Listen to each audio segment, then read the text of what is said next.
두통이 올 때마다 약국에서 진통제 사서 드시는 분들 솔직히 정말 많습니다. 약을 먹고 나면 이제 좀 살 것 같다 하시는 분들, 반대로 약을 먹어도 그때뿐이다, 뭔가 찝찝하다 하시는 분들, 똑같이 두통약으로 버티는데 이 끝은 왜 다를까요? 지난 영상에서는 우리가 약으로만 버티면 안 되는 병원에 꼭 가봐야 하는 위험한 두통 신호들을 말씀드렸습니다. 그런데 실제로 진료실에서는 그 다음 질문이 바로 나옵니다. 원장님, 저 두통 패턴이 바뀐 것 같은데 그럼 CT를 찍어야 하나요? MRI를 찍어야 하나요? 오늘은 이 질문에 대한 제 기준을 이야기해 보려고 합니다.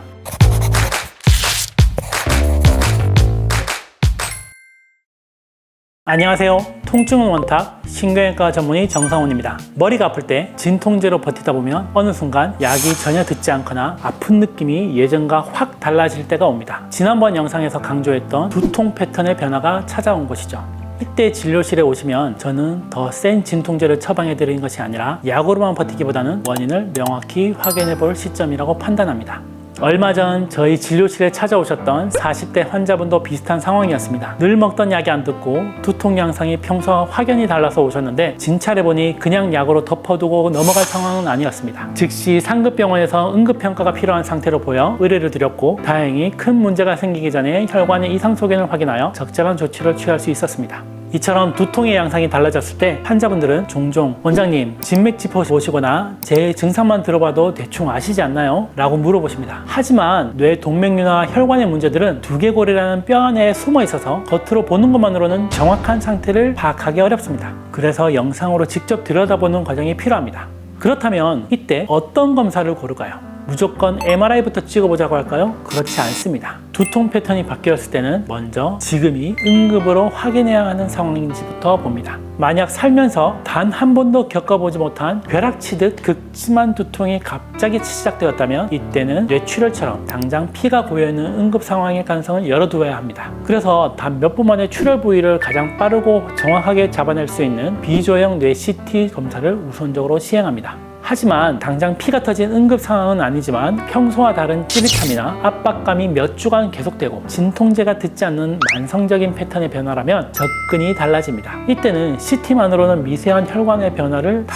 담아내기 어려울 수 있습니다. 언제 문제를 일으킬지 모르는 혈관의 팽창이나 뇌 깊숙한 곳의 미세한 이상을 확인하기 위해서는 상황에 따라 혈관을 자세히 평가하는 MRA나 뇌 구조를 전반적으로 살피는 MRI 같은 정밀 영상 검사를 이어서 고려하게 됩니다. 물론 위험 신호가 없는 전형적인 1차성 두통이라면 검사가 항상 필요한 것은 아닙니다. 하지만 진통제에 반응하지 않는 새로운 패턴이 생겼다면 나에게 CT가 필요한 상황인지 MRI가 필요한 상황인지 전문의와 함께 객관적으로 점검해 보는 것이 무엇보다 중요합니다. 여기서 환자분들이 아시면 좋은 현실적인 포인트가 하나 있습니다.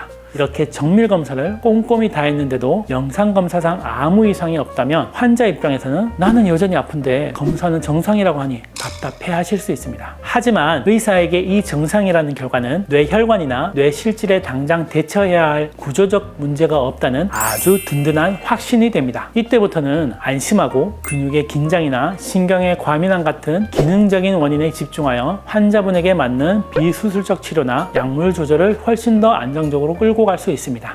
결국 위험한 두통을 대하는 가장 현명한 방법은 어떤 진통제가 더 좋으냐보다는 내 몸이 보내는 신호를 어떤 기준으로 판단하고 어느 시점에 정확한 검사를 선택하느냐에 있습니다.